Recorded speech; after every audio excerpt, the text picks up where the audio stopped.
Suite Magazine.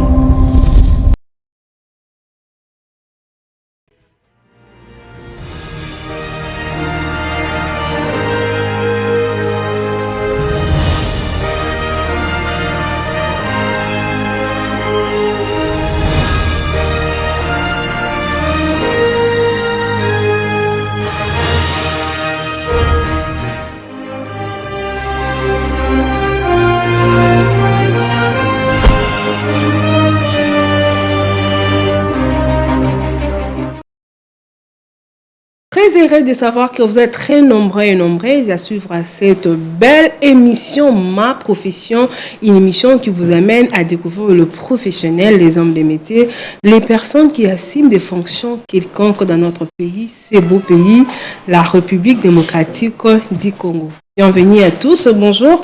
Aujourd'hui, nous avons encore l'honneur de vous présenter, nous vous avons amené encore une personne qui va parler de son expérience professionnelle. Il s'appelle M. Benjamin Lokange. Il est écrivain, hormis d'être écrivain, il a plusieurs casquettes. Je vous présente, il est écrivain et chercheur, indépendant en biologie, concepteur et auteur de plusieurs manuels scolaires. Il est aussi sous-prophète de Ngalema 1, à qui j'ai dit déjà bonjour, M. Benjamin, et bienvenue. Bonjour, madame. Comment vous allez? Oui, très bien. C'est un réel plaisir de vous recevoir avec plusieurs casquettes que vous avez. Je vous ai présenté. Est-ce que j'ai oublié quelque chose par rapport à ce que vous faites dans la vie? Bon, je crois qu'avant de devenir sous-prophète, j'étais professeur. J'ai commencé pas ici, mais à l'intérieur. Et ici, j'ai été à l'Institut Boignan, aujourd'hui Institut Kimbuta.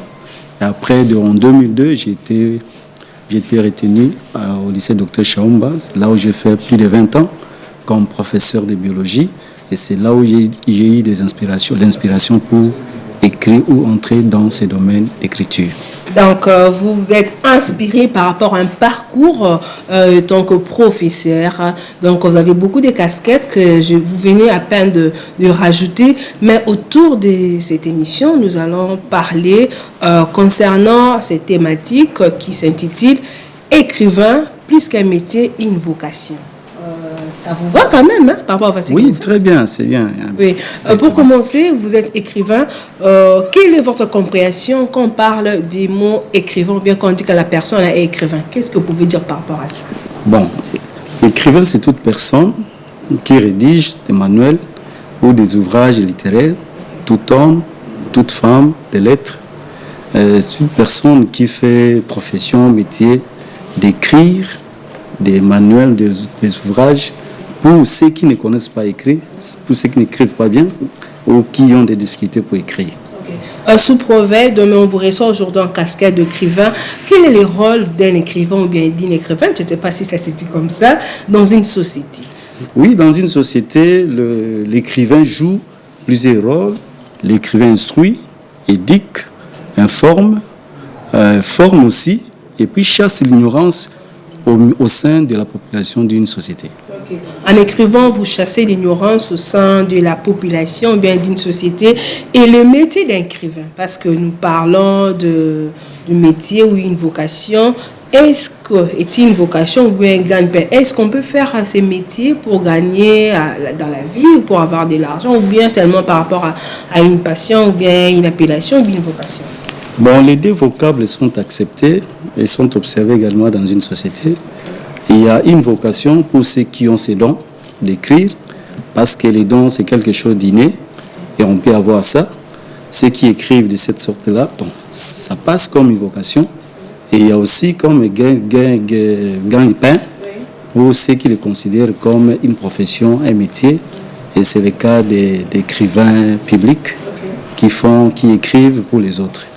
Mais vous êtes écrivain indépendant. Moi, je suis écrivain indépendant. C'est différent entre écrivain public et écrivain indépendant? Oui, parce que moi, je suis dans un domaine précis et je fais des recherches dans ce sens-là. Okay. Et comment on devient un écrivain par rapport aux jeunes? Parce que l'émission aussi, c'est motiver aussi d'autres personnes à devenir comme vous. Il y a un jeune qui vous regarde, il aime trop l'écriture, il dit, bon, je peux devenir un écrivain. Et comment on devient un écrivain professionnel? Alors, bon, je crois que... depuis des autres peut-être considérations, Pour ce qui me concerne, par exemple, moi-même, j'ai été inspiré dans le sens que je vois, par rapport à notre programme, il y a des insuffisances et il y a des choses qui ne répondent pas par rapport à ce qui se passe sur le terrain. C'est comme ça, je dis, bon, pour mes cours, je dois ajouter quelque chose et puis je vais couler ça sous forme d'un manuel. Dans ce sens-là, mais je crois que pour chacun de nous, on doit identifier d'abord nous-mêmes, s'il y a quelque chose, si vous avez ces dons à l'écrit, on peut se lancer. Sinon, on peut toujours chercher à s'attacher aux côtés de quelqu'un qui a déjà fait le nom et qui a quand même l'expérience pour partager ses connaissances avec vous et pour vous mettre sur la bonne route. D'accord, vous avez dit au début, c'est écrire pour une population, mais par rapport à notre population congolaise, par rapport à votre expérience, est-ce que la population congolaise a-t-elle la culture de la lecture? Est-ce que la population congolaise a ce goût-là de lire les écrivains? Est-ce que notre population se donne vraiment dans la lecture? Bon, de manière générale, je dirais non, mais dans notre pays, il y a quand même les Congolais qui lisent, qui se donnent, qui s'intéressent à la lecture et qui font des recherches. Donc, ces groupes-là, bien que petits, existent parmi la population congolaise. Et ça ne décourage pas les écrivains ou bien le personne qui veut embrasser ce métier d'en faire parce qu'il va vendre. Qui va acheter les ouvrages quand on va publier? Bon, c'est là où les inquiétudes naissent, surtout dans notre pays ici. Même si nous sommes arrivés à produire ce que nous avons ici, c'est par les efforts personnels. Mais dans d'autres cieux, dans d'autres pays, les écrivains sont soutenus par le ministère, par le pays, par l'État. Mais chez nous ici, donc, l'effort personnel. Et c'est comme ça que beaucoup se découragent dans ce sens-là. Il y a beaucoup d'écrivains qui meurent dans des écoles, dans des maisons. Ils ont de la matière, mais ils ne savent pas comment y arriver. Il n'y a pas de soutien, et pas d'encadrement. C'est ça. Et comme nous sommes avec vous en tant qu'écrivain, c'est la première fois de recevoir dans ce plateau un écrivain. Qu'est-ce que vous pouvez souhaiter pour les autorités qui vous regardent à travers cette émission par rapport à la vie d'un écrivain? Parce que nous avons souligné quelque part, l'écrivain éduque, l'écrivain instruit également. Vous voyez, l'instruction et l'éducation dans un pays doivent avoir une place des choix. Alors, si les générations futures sont négligées ou les générations d'aujourd'hui ne sont pas bien éduquées, donc l'avenir sera toujours compliqué. C'est comme ça, nous sommes en train de regarder, nous sommes en train de tendre nos mains vers l'autorité du ministère, de regarder quand même un peu, de voir. Ce n'est pas bien aussi d'avoir seulement les ouvrages qui viennent de l'étranger, mais les manuels ou les ouvrages qui sont écrits selon nos réalités d'ici.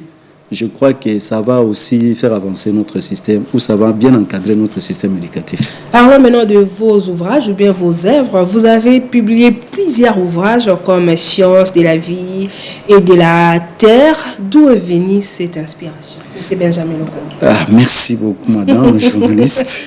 Je crois que j'avais souligné ça quelque part. J'ai commencé l'enseignement dans les années 1996. Donc, en 1996, j'étais là à l'Équateur, à l'Institut technique de Bakusu. À l'époque, il y avait seulement une section.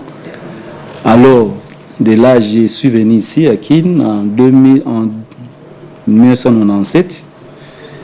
Et là, j'étais encore dans le rudimentaire.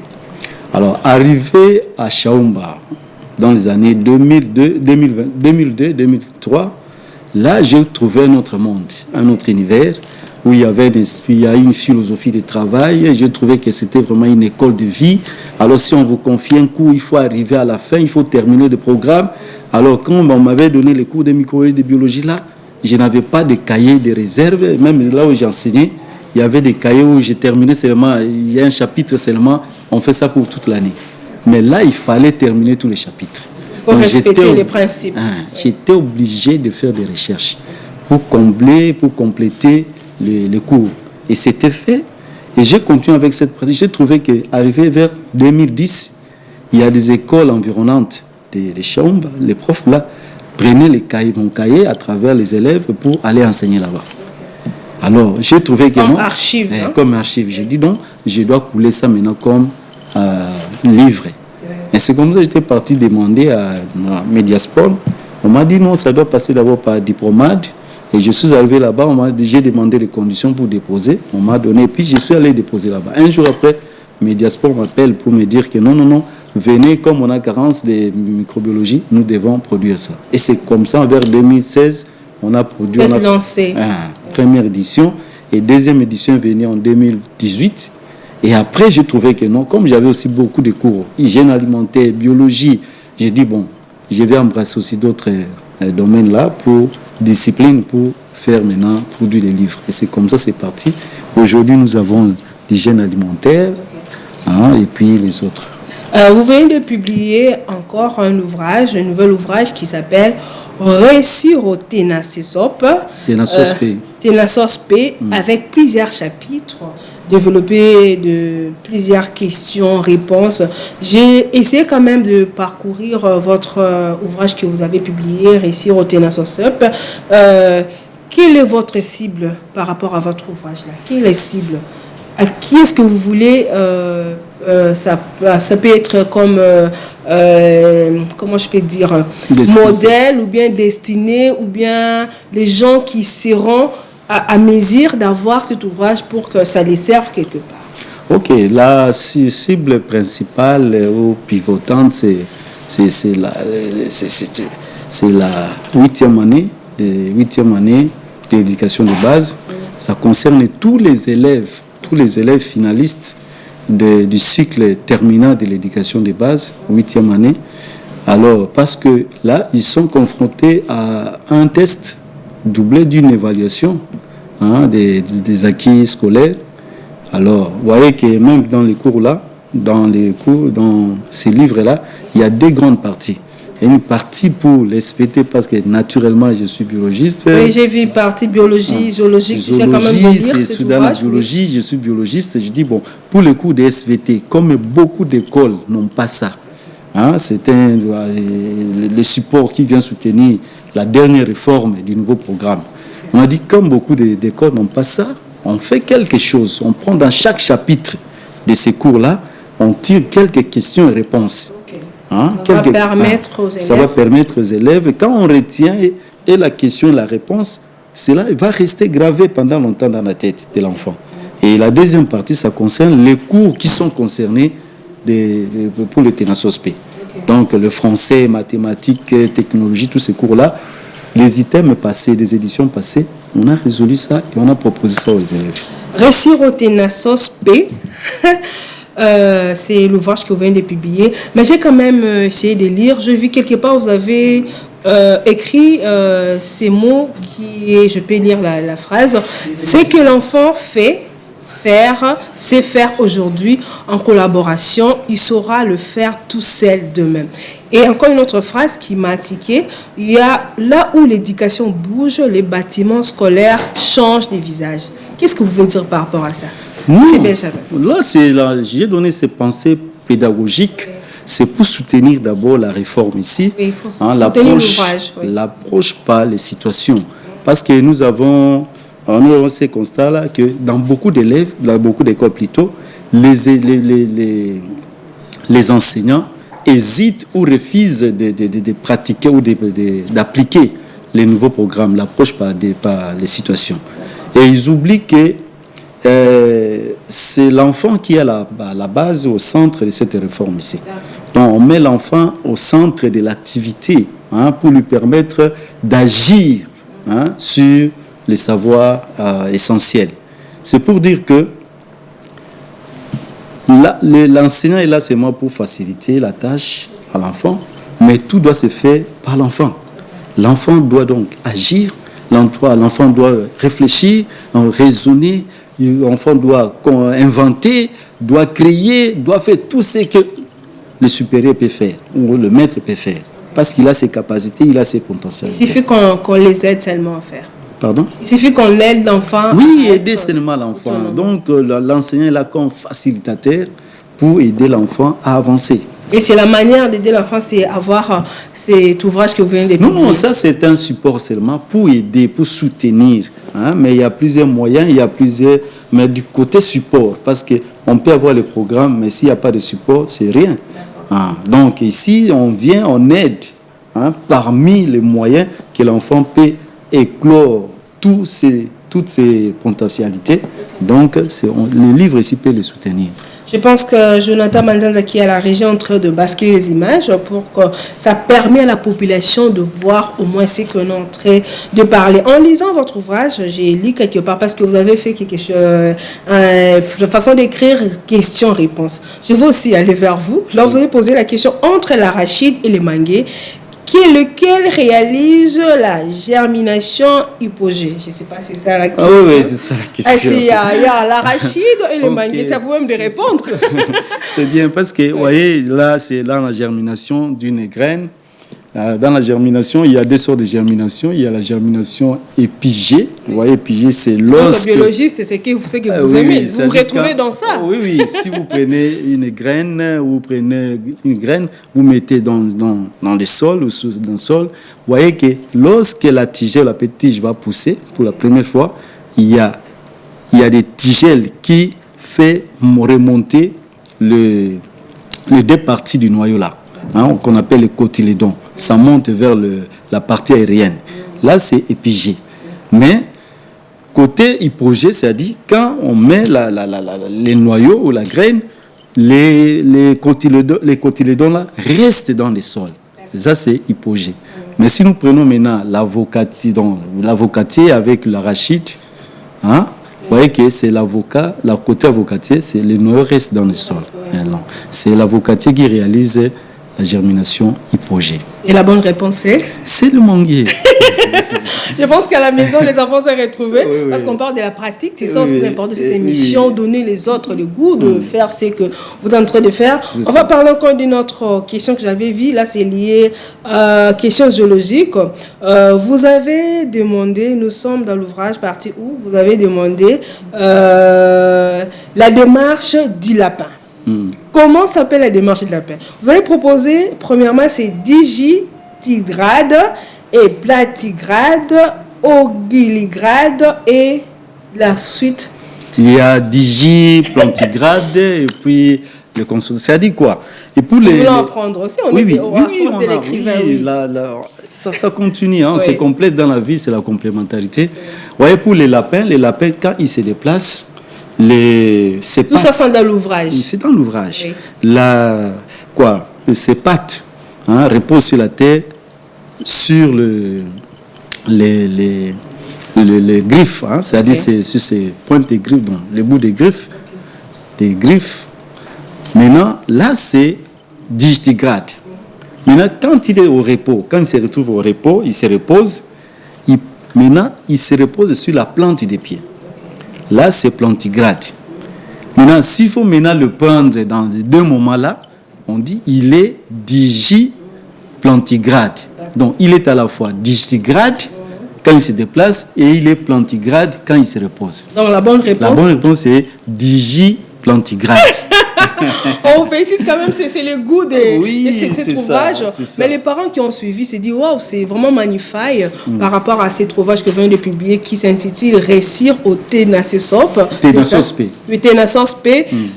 Les parents qui veulent acheter ou bien les enseignants disent bon, c'est facile, c'est genre question-réponse. Vous voyez que ça facilite. C'est comme si on est en train de blaguer, mais c'est une leçon qui est en train de passer. Comment vous atteindre ou bien comment bénéficier de cet ouvrage, Monsieur Benjamin? Bénéficier de cet ouvrage, je crois que jusque-là, nous sommes allés me contacter d'abord, moi, en tant qu'auteur. Et puis, si on a fait ces livres, c'est pour faciliter beaucoup de choses, hein, aux utilisateurs de ces livres. Et les utilisateurs ne sont pas seulement les élèves. Hein, il y a même les enseignants là, ça peut construire comme une banque de données. Très bien. Hein, même pour les inspecteurs qui vont pour la composition des Ténacesop là, ils peuvent aussi tirer quelques questions là-bas. Hein, même dans les anciennes questions, même dans les questions proposées du côté SVT là. Et pour les parents aussi, ils peuvent acheter pour permettre à leurs enfants de s'exercer à la maison. Donc nous sommes en train de négocier avec le maison d'édition, maison d'édition de sur place, ou bien nous-mêmes, nous allons voir comment nous allons contacter.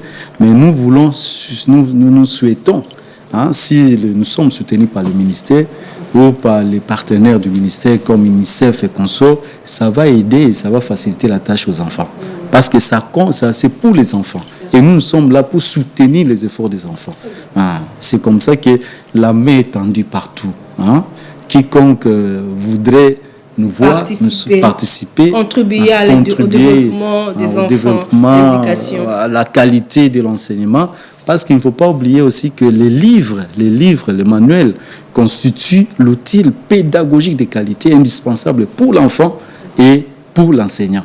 Et surtout que là, c'est le manuel qui traduit en séquence opérationnelle les contenus du programme. On a envie de rendre ça assimilable par l'enseignant, par l'apprenant. Donc c'est très important d'avoir un livre au lieu de donner des choses selon l'imagination ou avoir des livres qui viennent d'étrangers qui n'ont pas de soubassement par rapport à notre réalité. En vous écoutant, on a toujours envie de vous écouter. Voilà, ça donne envie de toujours partager, mais on a assez parlé de votre ouvrage, récit, Tenasos P. Oui, Tenasos P. Récit au Tenasos P.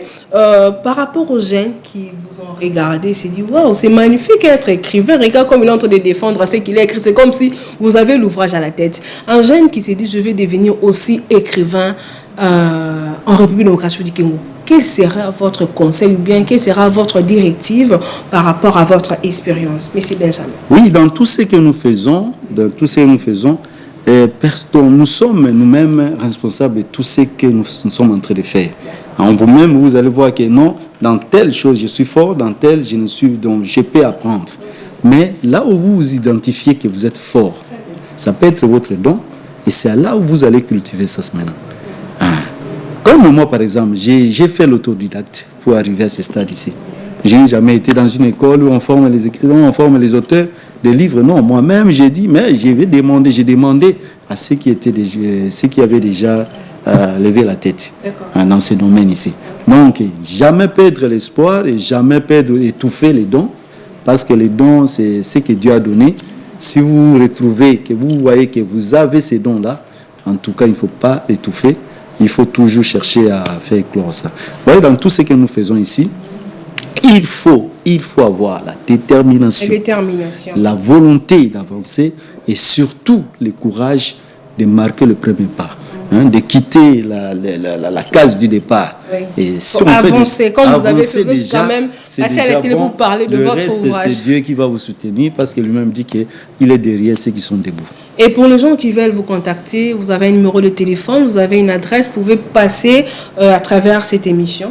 Oui, le numéro de téléphone, je peux donner. Oui, il n'y a pas de problème. 089 68 44 833. Donc 089 68 44 833. Et pouvez encore répéter pour une réédition? Les numéros là, c'est WhatsApp, c'est tout ce que j'utilise, se trouve là-bas. Oui. 089 68 44 833. Oui. Nous ne pouvons pas clore cette émission sans parler du ministère de l'EPST. Aujourd'hui, c'est une dame qui est à la tête. Vous êtes le prophète Ngalema 1. Sous-prophète Ngalema 1, excusez-moi. Le prophète, c'est Jean-Pierre Yo. Oui, Jean-Pierre Yo qui est là. Vous êtes sous-prophète Ngalema 1. Quel sera votre message par rapport au ministre qui est à la tête de l'EPST? Vous faites partie aussi de l'éducation. Qu'est-ce que vous pouvez dire comme message à travers cette émission? Bon, ici j'interviens comme écrivain. Vous parlez en sens large. Auteur de livres.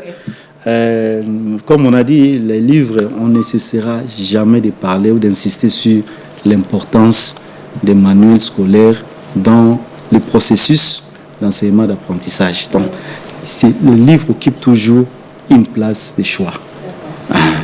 Donc, il n'y a pas seulement le livre qui contribue à la qualité de l'enseignement, il y a beaucoup d'autres paramètres, mais au moins, cette fois-ci, on doit bannir certaines habitudes, vieilles habitudes, où on prenait des gens comme ça, qui n'ont pas d'expérience, pour besoin d'argent, on donne, on monte quelque chose, un livre, soi-disant livre, et on donne ça aux écoles, et arrivé aux écoles là-bas, on n'utilise même pas ça, c'est gardé quelque part. Au lieu de prendre des gens quand même qui s'efforcent, qui ont quand même cette volonté de faire des bonnes choses. L'intelligence, oui.